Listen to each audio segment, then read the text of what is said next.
আমবাগানত নতুনকৈ প্ৰতিষ্ঠা কৰা হ'ল ৱাইজডম পাব্লিক স্কুল। নতুন বছৰ আৰু নতুন চিন্তাৰে আমবাগানত স্থাপন কৰা হ'ল এটি ইংৰাজী মাধ্যমৰ বিদ্যালয়। সামগ্ৰী সমষ্টিৰ ৰূপহী আৰক্ষী থানাৰ অন্তৰ্গত ব্যৱসায়িক প্ৰাণকেন্দ্ৰ আমবাগানত প্ৰতিষ্ঠিত হ'ল ৱাইজডম পাব্লিক স্কুল নামৰ এটি ব্যক্তিগত খণ্ডৰ ইংৰাজী মাধ্যমৰ বিদ্যালয়।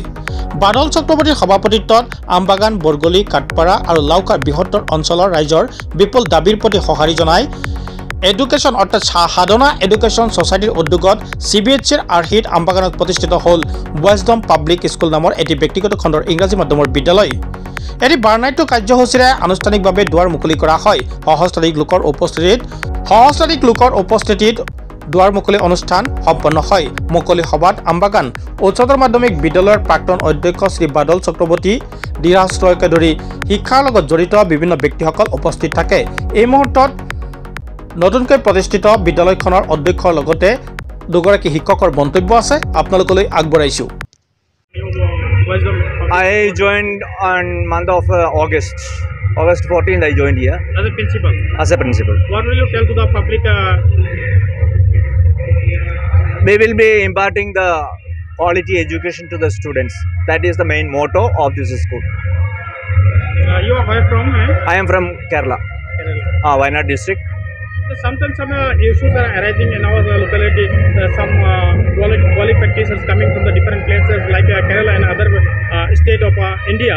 But half of the year they leave us. Now, regarding this matter, what will you tell to the people? Regarding your question is not very clear. Your question is not clear. Sometimes some teachers are coming like Kerala and other state of India, but half of the year they leave us. I don't think they are living at the half of the year. Maybe living, many reasons are there, not only one or two reasons. Maybe because of the climate and food and many other aspects are there to leave a person from one place to another. Anyway, many people are coming from here to Kerala also. They are also living and coming. The hometown is important. So living is not the problem. How to live here is important. Okay, thank you so much. Okay. Month of November. Your name and your place. I am from Meghalaya. My name is Madhuri. I am from Meghalaya. I have joined here recently in last 2023 November. I found the place nice, good and supportive. What will you tell to the public? I would encourage the public to try to impart education as an important role in their life. That's it, sir. Thank you. মোৰ নাম শ্ৰী নিৰ্মল দত্ত, দেউতাৰ নাম স্বৰ্গীয় সহদেৱ দত্ত। আৰু আমাৰ এই স্কুলখন যে বনালোঁ, ইয়াৰ নাম দিছোঁ Sahadev Dutta memorial wisdom public school. R এই উইজডম পাব্লিক স্কুলখন চলাই নিয়াৰ কাৰণে আমাৰ এখন সোসাইটি আছে, যি সোসাইটিখনৰ নাম সাধনা এডুকেশ্যনেল সোসাইটি। এতিয়া আমাৰ ইয়াত প্ৰিন্সিপাল ছাৰ আজিৰ পৰা 4 মাহ আগত আহিছে। ইয়াত তেখেতে আমাৰ বিষয়ে ষ্টাডিও কৰি আছে আৰু স্কুলৰ যি নীতি নিয়ম সেইবিলাক তেখেতে বনাই আছে। আৰু আমাৰ তাৰ লগে লগে আমাৰ এডমিশ্যনো চলি আছে। এডমিশ্যনটো কেতিয়াৰ পৰা আৰম্ভ হৈছে? এডমিশ্যনটো We started the admission. 2 महीना हो गया ना, 2 माह আগৰ পৰা এডমিশ্যন চলি আছে। বৰ্তমান আমাৰ 185ৰ নিচিনা ষ্টুডেণ্ট এডমিশ্যন হৈ গ'ল। কেতিয়া থাকিব এডমিশ্যন? এডমিশ্যন আপোনাৰ এই ছিজনত মানে মাৰ্চলৈকে থাকিব। এডমিশ্যনৰ কিবা ইণ্টাৰভিউ তেনেকুৱা কিবা? ইণ্টাৰভিউ মানে কি, এডমিশ্যন ল'লেতো আপোনাৰ ষ্টুডেণ্টতো দিবই লাগিব। এতিয়া ষ্টুডেণ্ট কোনোবাই 1ত এডমিশ্যন ল'ব আহিছে বেলেগ স্কুলৰ পৰা, এতিয়া ABCD যদি নাজানে তেন্তেতো অলপ প্ৰব্লেম হ'ব। কোন ক্লাছত দি আছে? কোন ক্লাছত? এইটো প্লে স্কুল, LKG, UKG 1, 2, 3, 4। এতিয়া ইয়ালৈকে এডমিশ্যন হৈ আছে। Hostel facility? হোষ্টেল বৰ্তমানতো নাই, কিন্তু আমাৰ প্ৰভিজনত আছে। আৰু বহুত ফেচিলিটি আছে, কিন্তু বৰ্তমান আমি মানে এতিয়ালৈ হোষ্টেল ফেচিলিটি কৰা নাই। অহা বছৰলৈকে CBSE পেটাৰ্ণত চলিব। এতিয়া আমি যি বিল্ডিং বনাইছোঁ, বিল্ডিঙো CBSE পেটাৰ্ণতে বিল্ডিং বনোৱা। আৰু আমাৰ ইয়াত টিচাৰো, আমাৰতো অসমীয়া ছাবজেক্টৰ কাৰণে অসমৰ টিচাৰ লাগিবই, হিন্দীৰ কাৰণে আমাৰ টিচাৰ লাগিব।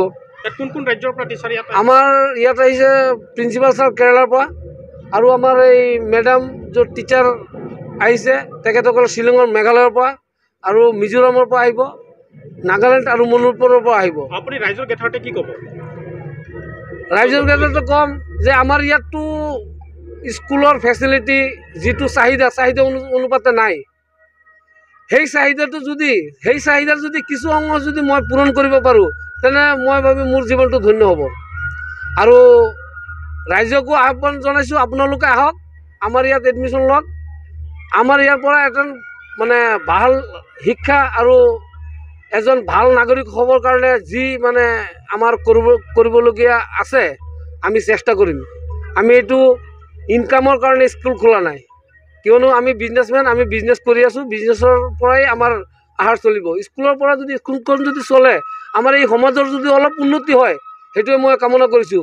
আৰু যেতিয়া এই স্কুলৰ পৰা আমাৰ ডক্টৰ, ইঞ্জিনিয়াৰ, ভাল পলিটিচিয়ান ওলাব, তেতিয়া মই ভাবিম।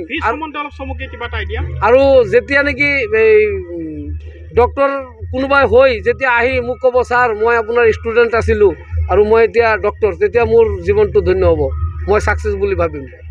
আৰু ফিজ মানে কি, আমাৰ এতিয়া গাঁৱলীয়া এৰিয়া, এতিয়া আমি বিল্ডিং চাই আৰু টিচাৰ বাহিৰৰ পৰা আনিছোঁ, সেই বুলি যদি আমি ফিজ যদি বেছি লগাওঁ তেন্তে আমাৰ গাঁৱলীয়া মানুহে নোৱাৰিব।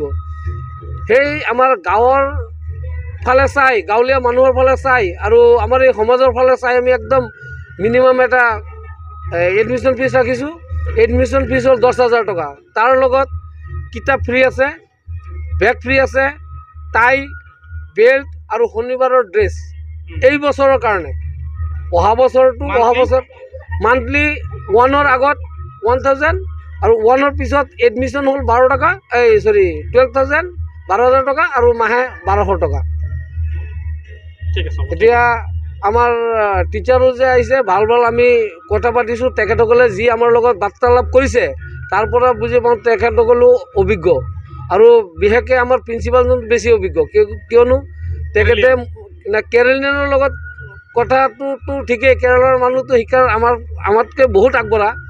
আৰু এটা কথা হ'ল কি, তেখেতে অলৰেডি 12 বছৰ ধৰি প্ৰিন্সিপাল লাইনতে আছে, টিচাৰ লাইনত আৰু বেছি, আৰু ধৰক 10 বছৰ 20 ইয়াৰ্ছৰ এবভ বেছি তেখেতে এই শিক্ষাৰ লগত জড়িত। এনেকুৱা যে আমি এজন মানে প্ৰিন্সিপাল কেৰেলাৰ পৰা পাই আমিও ভাগ্যৱান। তেন্তে এইটোৱে ক'লোঁ আপোনালোকক, আৰু আপোনালোকে আহক আমাৰ ইয়াত এবাৰ স্কুলখন চাই যাওক। যে আপোনালোকে স্কুলখন চালেই যে এডমিশ্যন ল'ব লাগিব তেনে নহয়, স্কুলখন চাওক যে আমাৰ এই সমাজৰ কাৰণে এইটো উপযুক্ত হয় কি নহয়, এই বুলিয়ে মোৰ বক্তব্য।